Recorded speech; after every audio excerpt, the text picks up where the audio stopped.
Hello, my name is Barbara, and today we're going to talk about an introduction to ethical codes for RBTs.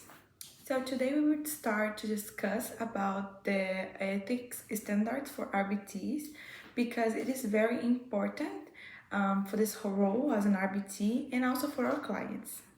I will add in the description the ethical code for the RBTs, and then you're gonna notice when you open it that the ethical code starts with an introduction.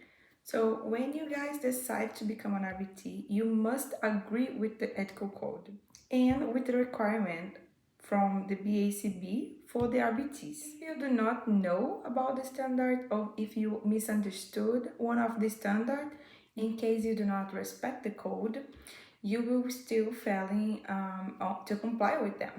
Okay, so it is very important to understand the ethical code when you start your role as an RBT.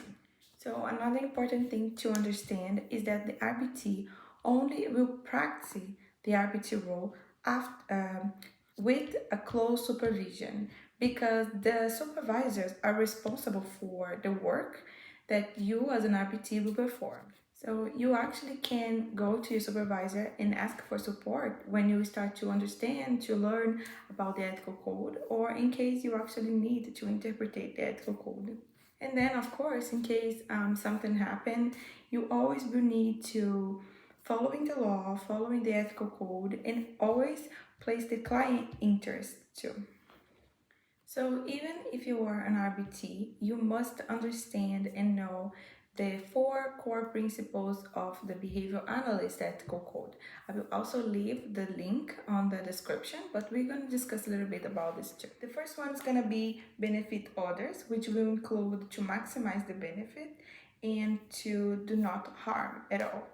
So we need to following we have some stuff described on this when you see the ethical code, but basically you need to protect this client, you need to protect the rights, and also you need to work with others and collaborate for the best interest of your client.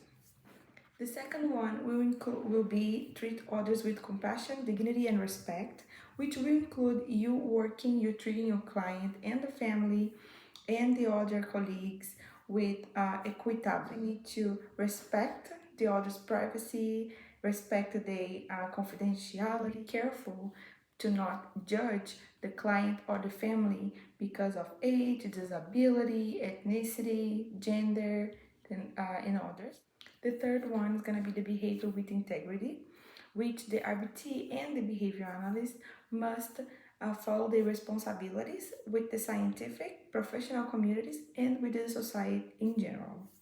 The last one is going to be ensure the competence, which you as an RBT and the behavior analyst must continue educating yourself about ABA. So you should increase the knowledge of your practice. You should be working, understanding and evaluating the boundaries of your competence too, and basically increase the skills when you're working.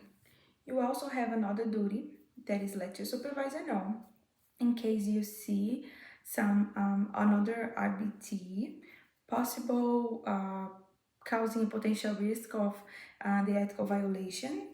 And what you can do is you can go talk to this RBT first, explain to her about the ethical code, and then you need to documenting all the issue, addressing all this ethic issue that you saw, and then you must contact the supervisor, her supervisor, his supervisor, and then this ethic violation can be either the ethical code for RBT or the ethical code for behavior analyst.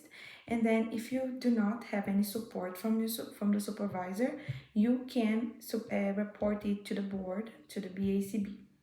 Always remember that this ethical code for RBTs exists to help you, to protect you and your client. Thank you for watching. This is all for today.